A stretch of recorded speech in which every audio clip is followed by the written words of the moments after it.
ഇന്ന് രാവിലത്തെ ഭക്ഷണം കഴിഞ്ഞപ്പോൾ ഞാൻ പറമ്പിൽ നിന്ന് കുറച്ച് കൊഴുപ്പ പറിച്ചുകൊണ്ട് വന്നായിരുന്നു ഉച്ചക്കത്തേക്ക് വേണ്ടതെന്നും പറഞ്ഞ്. അപ്പോൾ ഉണ്ടല്ലോ ചില ഇങ്ങനെ കൊഴുപ്പയുടെ തുമ്പത്തൊക്കെ ഇങ്ങനെ പുഴുവൊക്കെ ചുരുണ്ടൊക്കെ ഇരിക്കും, ഇങ്ങനെ പുഴുക്കുത്തും ഒക്കെ ആയിട്ടൊക്കെ ഇരിക്കും. അപ്പോൾ അതൊക്കെ നീക്കം ചെയ്യണം. പിന്നെ നല്ല കക്ക് മാത്രമേ ഞാൻ ഒടിച്ചെടുക്കുകയുള്ളൂ കേട്ടോ. കക്ക് തന്നെയാണെങ്കിൽ അതിൻ്റെ തുമ്പത്തെന്ന് മാത്രമേ ഞാൻ എടുക്കാറുള്ളൂ. കൂടുതൽ ഇവിടെ ഉണ്ടല്ലോ, അപ്പോൾ കുറേയൊക്കെ ഞാൻ അങ്ങനെ എടുക്കുകയൊന്നുമില്ല, തുമ്പ് മാത്രം ഒടിച്ചൊക്കെ എടുക്കുകയുള്ളൂ. എന്നിട്ട് ഞാൻ വിചാരിച്ചു ഇച്ചിരി അധികം കൊടുക്കുകയാണെങ്കിൽ എല്ലാവർക്കും ഇത്തിരി കൊടുക്കാമല്ലോ എന്ന് വിചാരിച്ചു ഇച്ചിരി അധികം പറിച്ചിട്ടുണ്ടായിരുന്നേ. നല്ലപോലെയൊക്കെ കഴുകിയെടുത്തിട്ട് കൂട്ടിപ്പിടിച്ച് അരിഞ്ഞെടുത്താൽ എളുപ്പമാണ് ഇതിൻ്റെ കാര്യം കേട്ടോ.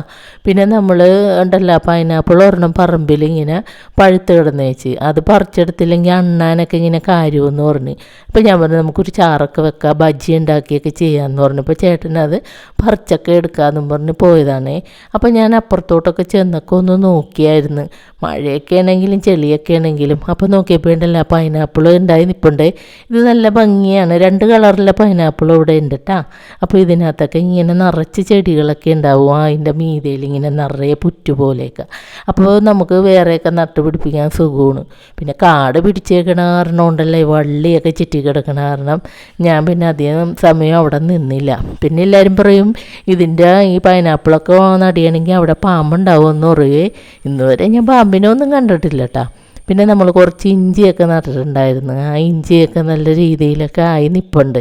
പിന്നെ ഉണ്ടല്ലോ നമ്മുടെ ഈ വഴുതനങ്ങ അത് ഇങ്ങനെ കുറേയൊക്കെ ഉണ്ടായതാണ്, അപ്പോൾ അതൊക്കെ മഞ്ഞളിച്ചൊക്കെ പോയി. അപ്പോൾ ഞാൻ വിചാരിച്ച് ഒരു മൂത്തത് അവിടെ കിടപ്പുണ്ട്, അത് പറിച്ച് വെക്കുകയാണെങ്കിൽ നമുക്ക് മഴയൊക്കെ കുറയുമ്പോഴത്തേക്കും പിന്നെയും നമുക്കിതിൻ്റെ തൈകൾ ഉണ്ടാക്കിയെടുക്കാമല്ലോ എന്നോർത്ത് ഞാൻ ആ വഴുതനങ്ങ പറിച്ചൊക്കെ എടുത്തിട്ടാണ് കേട്ടോ. ഏതായാലും ഉണ്ടല്ലോ ഒത്തിരി വാഴയൊക്കെ നട്ടിട്ടുണ്ടായി, ഏത്ത വാഴയൊക്കെ കേട്ടോ. അതൊക്കെ ഇങ്ങനെ കൂമ്പടഞ്ഞൊക്കെ പോയായിരുന്നേ. പിന്നെ എനിക്കത് സങ്കടമായി, ഞാനത് കാരണം അത് വീഡിയോയിൽ പിടിച്ചില്ല. നിങ്ങൾക്ക് സങ്കടമാവില്ലേ?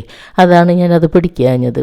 പിന്നെ നമ്മുടെ ഇത് കണ്ട ചിങ്ങംകൊലയൊക്കെ അതൊക്കെ ഇങ്ങനെ ഒരു ഉഷാറില്ലാത്ത പോലെ മഴയൊക്കെ കൂട്ടിപ്പിടിച്ച് പെയ്യണ കാരണം കേട്ടോ.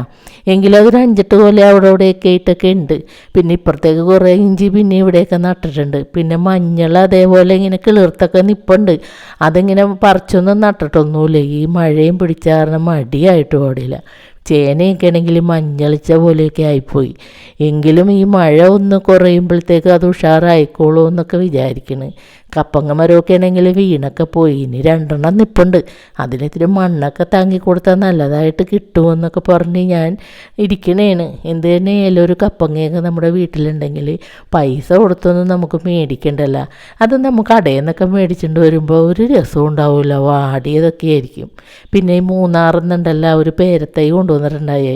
അപ്പോൾ അത് ആദ്യമായിട്ട് ഉണ്ടായേക്കണുണ്ട്, ഒരു 3-4 ഉണ്ടായിട്ടുണ്ട്. അപ്പോൾ ഇതെന്തോരം ഉണ്ടാവുമെന്ന് അറിയാൻ വേണ്ടിയിട്ടാണ് കേട്ടോ ഞാൻ ഇതിൻ്റെ ഇല വെച്ച് തന്നെ പേരക്കേനെ മാടി വെച്ചിട്ടും ഒരു ഈർക്കിലൊക്കെ കുത്തി നിർത്തിയേക്കണേണ്. അല്ലെങ്കിൽ തത്തമ്മ വന്ന് കൊത്തിക്കളയും. അപ്പോൾ അത് നമുക്ക് അതിൻ്റെ വലുതാണോ ചെറുതാണോ എന്നൊന്നും നമുക്കറിയാൻ പറ്റില്ല. അതുകൊണ്ടാണ് ഞാനത് അങ്ങനെ ചെയ്തത്. അങ്ങനെ ഒരു വൈകുന്നേരമൊക്കെ ആയപ്പോൾ കുട്ടികൾ പറഞ്ഞേ അമ്മ ഏതായാലും വെറുതെ ഇരിക്കണേണ് അവിടെ, നമുക്ക് എന്തായാലും പുറത്തുനിന്ന് ഫുഡ് കഴിക്കാൻ പോയിട്ട് അമ്മ അവിടെ ഫുഡൊന്നും ഉണ്ടാക്കണ്ട, വൈകിട്ടത്തെ ഫുഡ് നമുക്ക് ഒരുമിച്ച് പോയി കഴിക്കാമെന്നും പറഞ്ഞ് ഞങ്ങളുണ്ടല്ലോ എല്ലാവരും കൂടെ പോയായിരുന്നു കേട്ടോ. നമ്മുടെ ഒബ്രോമാളില്ലേ സാറ്ററിലാണ് പോയത് കേട്ടോ.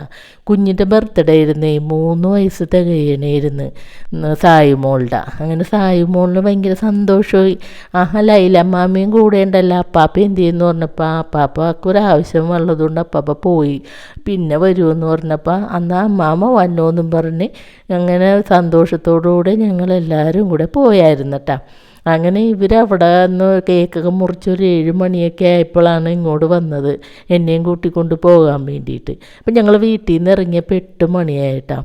എന്ത് തന്നെയായാലും ഞങ്ങൾ വിചാരിച്ച് ഫുഡ് മാത്രം കഴിച്ചാൽ മതിയല്ലോ, വേറെ എങ്ങും കയറണമൊന്നുമില്ലല്ലോ. അപ്പോൾ അതുകൊണ്ട് കുഴപ്പമില്ല. അവിടെ ചെന്നപ്പോൾ ഭയങ്കര തിരക്കൊക്കെ ആയിരുന്നു. അപ്പോൾ കുഞ്ഞ് പറഞ്ഞേ എനിക്ക് സൂപ്പ് മതി എന്ന് പറഞ്ഞ്. അങ്ങനെ സൂപ്പ് മേടിച്ചായിരുന്നു, ചിക്കൻ സൂപ്പ് കേട്ടോ.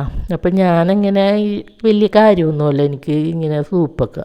മുമ്പൊക്കെ ഞാൻ ബീഫിൻ്റെ സൂപ്പൊക്കെ ഇങ്ങനെ കുടിക്കും, കാല് വേദനക്കൊക്കെ നല്ലതാണല്ലോ. അപ്പോൾ ഇത് ചിക്കനാന്ന് പറഞ്ഞപ്പോൾ ഞാൻ പറഞ്ഞ് എടി ഞാനിപ്പോൾ കുറച്ച് നാളായിട്ട് സൂപ്പ് കഴിക്കണില്ല, എനിക്ക് വേണ്ടെന്ന് പറഞ്ഞപ്പോൾ അവൾ പറഞ്ഞു ഇച്ചിരി ടേസ്റ്റ് ചെയ്ത് നോക്കമ്മേ എന്ന് പറഞ്ഞ്. അങ്ങനെ ഞാൻ എന്നാൽ ശരിയെന്ന് പറഞ്ഞേ. അങ്ങനെ ഫുഡൊക്കെ നല്ല രീതിയിലൊക്കെ നല്ല ഫുഡൊക്കെ ആയിരുന്നു കേട്ടോ. കുറേയൊക്കെ ഓർഡർ ചെയ്തിട്ടുണ്ടായിരുന്നു.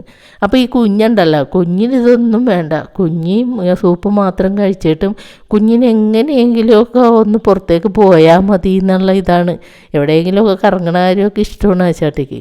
അപ്പോൾ വേഗം തന്നെ പാട്ടൊക്കെ പാടണിരുന്നിരുന്ന് കുറേ പാട്ടൊക്കെ ഇരുന്ന് പാടുന്നുണ്ട്. പറഞ്ഞാൽ ഇച്ചിരി തിരിയൂല, അപ്പോൾ നമുക്ക് ചിരി വരും പാട്ടൊക്കെ കേട്ട് കഴിഞ്ഞാൽ. എന്ത് തന്നെയായാലും നല്ല ഫുഡൊക്കെ ആയിരുന്നു കേട്ടോ. ഫുഡൊക്കെ കഴിച്ച് കഴിഞ്ഞപ്പോൾ എന്തായാലും നമുക്കിനി പോകാം, ഒത്തിരി സമയമായല്ലോ എന്ന് വിചാരിച്ച് അങ്ങനെ ഞങ്ങൾ എല്ലാവരും കൂടെ പുറത്തേക്കൊക്കെ അന്ന് ഇറങ്ങി നിൽക്കുക. അപ്പം മഴയുണ്ടായി ചെറുതായിട്ട്. എന്ത് തന്നെയായാലും ആദ്യമായിട്ടാണ് ഞാനിവിടെ വരുന്നത്. അപ്പം ഞാനെന്നാൽ ഒരു ഫോട്ടോ ഒക്കെ എടുക്കുക എന്ന് വിചാരിച്ച് അങ്ങനെ ഫോട്ടോ എടുക്കാൻ നിന്നപ്പോൾ വേറെ കുട്ടികളൊക്കെ അവിടെ പാട്ട് പാടുകയും ഫോട്ടോ എടുക്കുകയൊക്കെ ഭയങ്കര ബഹളം. എന്ത് തന്നെയായാലും കുഞ്ഞുങ്ങളൊക്കെ നല്ല ത്രില്ലിലായിരുന്നു. ഇതെല്ലാം കഴിഞ്ഞിട്ട് ഞങ്ങൾ അവിടെ നിന്ന് പോകുന്നായിരുന്നു കേട്ടോ. അങ്ങനെ കുഞ്ഞുങ്ങൾ കാറിനകത്ത് കയറിയപ്പോൾ പാട്ടും പിന്നെ അതേപോലെ മൊബൈലൊക്കെ കണ്ട് കുറേ സമയം അങ്ങനെ ഇരുന്ന് പിന്നെ വീടെത്തിയപ്പോൾ ഒരു 10:30 മണിയൊക്കെ ആയിട്ടാണ്. എന്ത് തന്നെയായാലും എന്നെ ആക്കിയിട്ടും അവരെല്ലാവരും അവരുടെ വീട്ടിലേക്ക് പോയി. പിന്നെ എന്താണെന്നാ പഠിക്കാനൊക്കെ പോകണ്ടേ. അപ്പോൾ ഇവിടെ നിന്നാൽ പിന്നെ പോകാനൊക്കെ ബുദ്ധിമുട്ടായിരിക്കും.